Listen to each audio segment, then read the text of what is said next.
Hey, so, Mom doesn't know I'm talking to you, but listen, I'm coming to you from a place of love. I want you to be better. I know how good you can be, but sometimes you've been making really bad choices. And I feel that I have a voice. I need to help you make better decisions in life. That's just part of my job. So, we talk?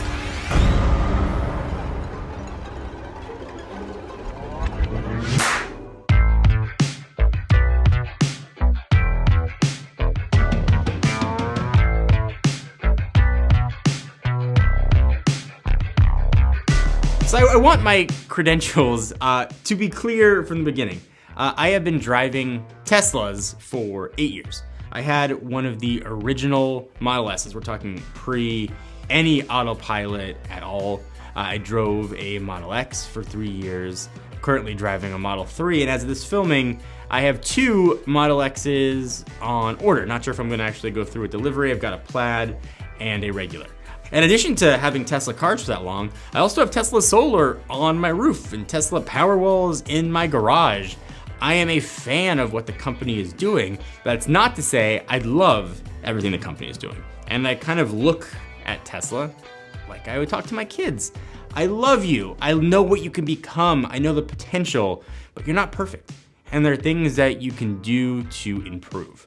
And I think looking at any company with blinders on and think everything they do is wonderful and rosy is foolish. And like kids, if you look at your kids and think everything they do is wonderful and perfect, you have a recipe to get a really bad kid, it's gonna turn into a bad adult when there's never any constructive criticism given. So in that vein, we have a lot to talk about when it comes to Tesla.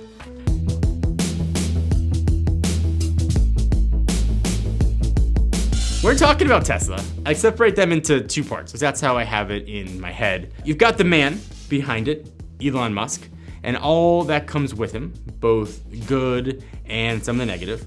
And then you've got the cars themselves, their quality, their effectiveness as electric vehicles, their performance, public perception, the whole thing about the cars. So let's start there.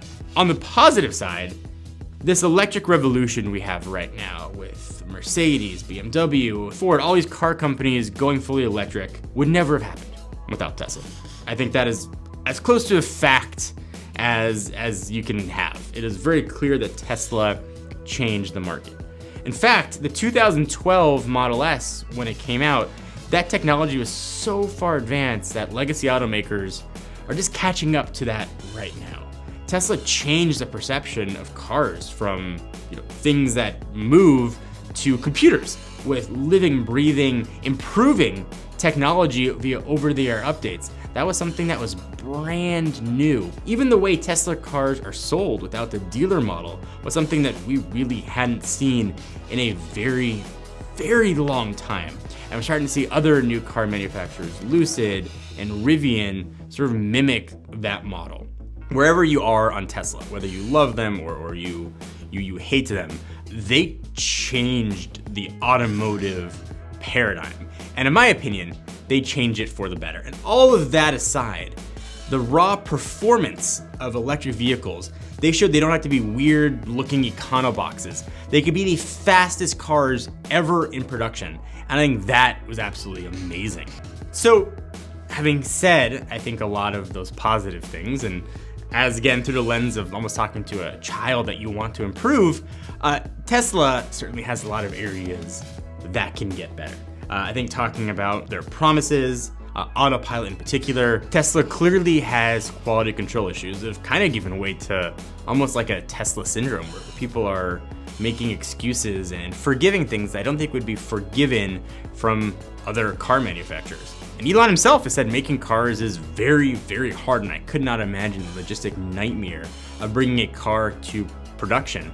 But Tesla's been making cars in some form for about 13 years. And you would think that that would be long enough to at least eliminate a lot of these issues that are still plaguing sort of modern Teslas. Look at friend of the channel, Quinn Nelson, Snazzy Q. You can look at his brand new, as of September 2021, just delivered Model Y. And you could see the litany of issues that a brand new production car has. But maybe we just hear from the man himself. John asked me to get through this in a minute, but I have so many issues, I don't know if I can. So let's go. The windshield is not centered, which is likely affecting some of the cabin isolation issues I've been having. But that also might be the front driver's door because it is not hung properly. It looks bad, and I think I'm getting a little bit of road noise through there. The rear hatch definitely has some road noise coming through because there is an extremely sloppy gasket application, and the liftgate itself is wildly off-center. The rear bumper has been cut crudely. Oh, also it's just a completely different color than the rest of the white car. The front striker is not properly aligned, so it opens violently and it's hard to close. The doors have undersprayed paint. There are fingerprints inside my headlights. The actuator to control the air conditioning airflow, it's broken, and so it's just shooting all of the air straight into my steering column. One of my Garmin hooks doesn't latch. Garmin hook, right? Cool. Yeah, check this one. Garmin hook. Garmin hook. The driver's window rolls up slightly and then rolls back down by itself every few times I try to actuate the window. I'm sure there's more issues, but you get the idea. This car has problems. And that's obviously one example. And now I want to give sort of a fair sampling of things. My Model S, when I got it, was pretty close to perfect. My Model X, a car that is certainly known for having issues, was pretty close to perfect. When I picked up my Model 3, the bumper was falling off. The pins that connect the rear bumper were not connected, and half the bumper was almost dangling on the floor.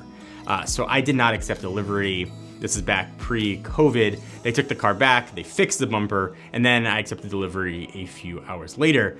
But also, a lot of the guys that I work with here at the studio have Teslas, and they've had their fair share of issues as well, from delivery problems to panel gaps to paint issues to just general quality, even seats having to be replaced pretty soon after purchase. And you can see all of them here. This becomes more than just a small sample size. So a lot of things I think are forgivable. We are in a pandemic where supply chains are constrained. All auto manufacturers and a lot of industries are being impacted. Delivery dates, I think, are something that Tesla is, like every other manufacturer, really can't control. And I can understand that. What becomes hard to understand are the sort of panel gap issues that are becoming synonymous with Tesla. I mean, where you can stack 4 pennies inside of these panel gaps, and it's becoming not a question of if you're going to have these gaps, but how bad they are going to be. And that's nuts for how many cars are being delivered and how many people seem to generally be okay with those sort of quality issues because they just want the car. And maybe that goes to how amazing Teslas are in general.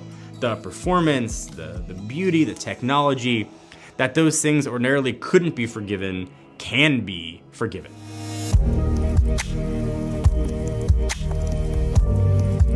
And I have a personal story in sort of how I'm involved with this. So my lease on my Model 3 is up in December.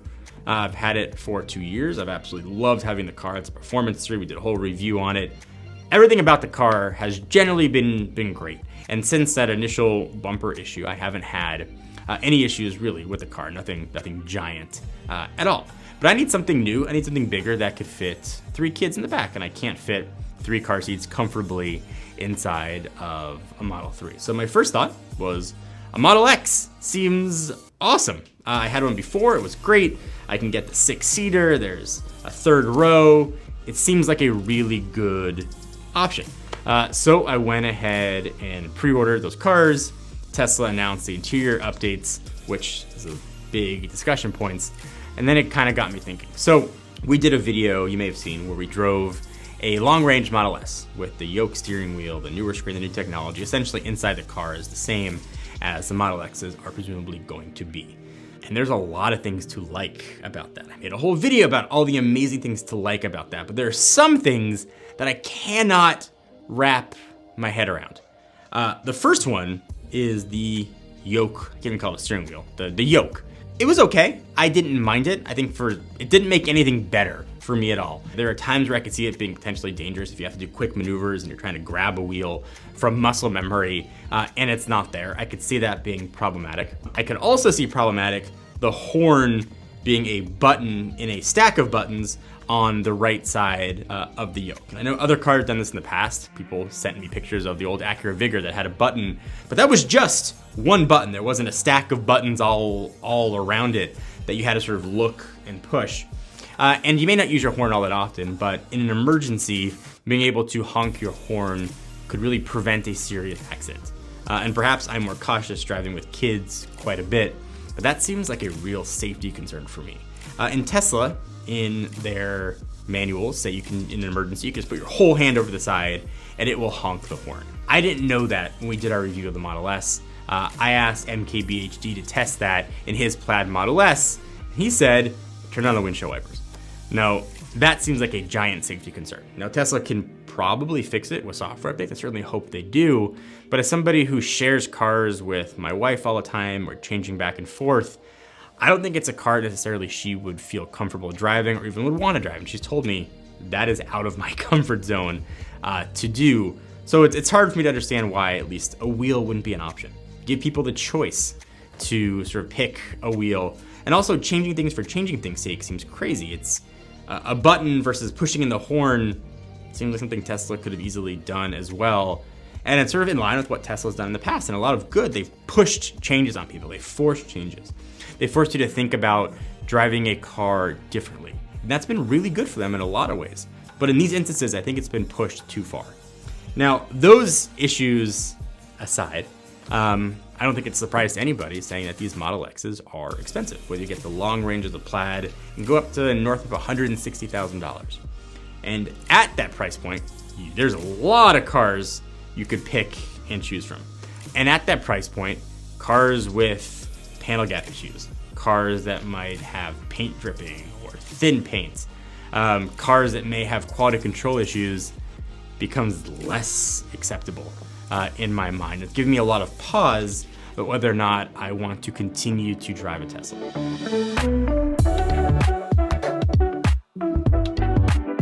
Now, I am sure I want to continue driving electric cars, and I think Tesla paved that way. But like I said earlier in the video, there's a lot of really good options coming to the market. So I have deposits on an insane amount of cars, and I really get the first world problems of this, and they're generally refundable deposits. But I have a Rivian R1T for deposit, a launch edition. For my wife, I have a Rivian R1S. I have a deposit for a Lucid Air. I have a deposit for a Mercedes EQS. For tax purposes, I'd like to get a car this calendar year. It's gonna come down to what delivers first. But also shows that there are options and there's competition that Tesla hasn't had before. You've got the Mach-E, you've got the really awesome looking Hyundai Ioniq 5, Kia's EV6, the ID4 from Volkswagen. I mean, the list is going on. And while they may not be caught up in every way, there are a lot of ways that they are starting to catch up to Tesla. And I'm kind of wondering if these quality issues that the legacy auto manufacturers don't have will hurt Tesla, or if they'll just continue to be forgiven.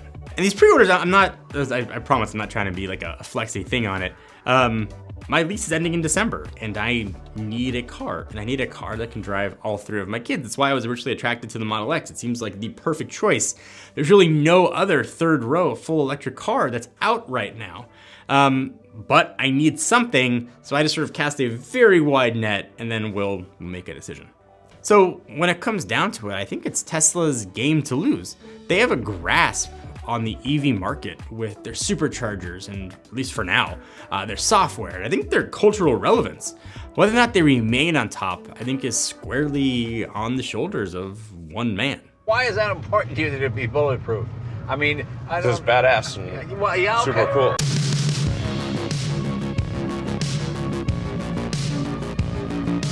I mean, so looking at Elon Musk, and this is a character that I don't think we've seen in a very, very long time. I mean, someone, a Howard Hughes style man, a Tony Stark type guy, Tesla, SpaceX, Boring Company, putting rockets in space, satellites in space, internet in space, electric cars on the road, digging tunnels. This is a guy that is doing things that we have not seen in a very, very long time. And what he's building and how he's changing the world is absolutely amazing and awe-inspiring. And much like Tesla as a brand, nobody's perfect. And I think in a lot of ways, things could always be better. And when it comes to Elon, there's been a lot of things that have been promised with not much accountability. You know, the joke is autopilot in 2 weeks, a true, widely available $35,000 Model 3, Tesla Semi, Cybertruck when it's gonna come, next-gen battery cells, the new Roadster, Tesla essentially killing their PR department. There's a lot of things that have been head-scratching. And I do think that everything he says and tweets, he generally believes, and I don't think he's trying to intentionally deceive anybody. But at some point, there needs to be accountability for saying, you know, buy this $10,000 package because these features are coming by the end of the year. Many, many years ago, we'll be able to drive cross-country. That's awesome. I like a chump, I bought it. I went in and I bought full self-driving on my Model X, and I got relatively nothing for it. And then I probably should have learned my lesson, but I did it again on the Model 3, and I do have some things there that are new. You know, things like Smart Summon and Navigate on Autopilot are awesome, but the self-driving stuff that I thought I would have or have access to or have beta access to as this filming, and now 2 years later, is still not there. And I think ultimately the more these things are tweeted, the more these things are talked about, and the more they don't come, it ultimately hurts, I think, the reputation of Elon and Tesla. And a lot of times Tesla just seems like a Kickstarter type company. Sell you on an idea, take a deposit for it, $250,000 for a Founders Edition Roadster, for example, and then not yet deliver on that product or deliver much later than that product. And I think like a lot of great historical figures, great inventors, and great humans throughout history, there's a tolerance for the good with the bad. They could potentially be eccentric individuals. I think with Elon, that's no exception.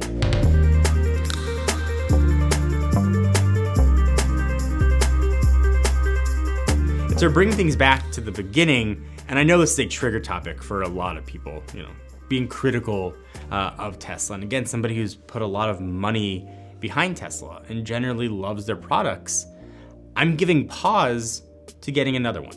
And I'm not saying that I will not get another car, because I very well may end up with a Model X.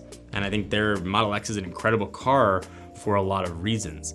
But it doesn't mean there aren't still issues that Tesla needs to resolve. These quality issues that plague the company are a really hard pill to swallow.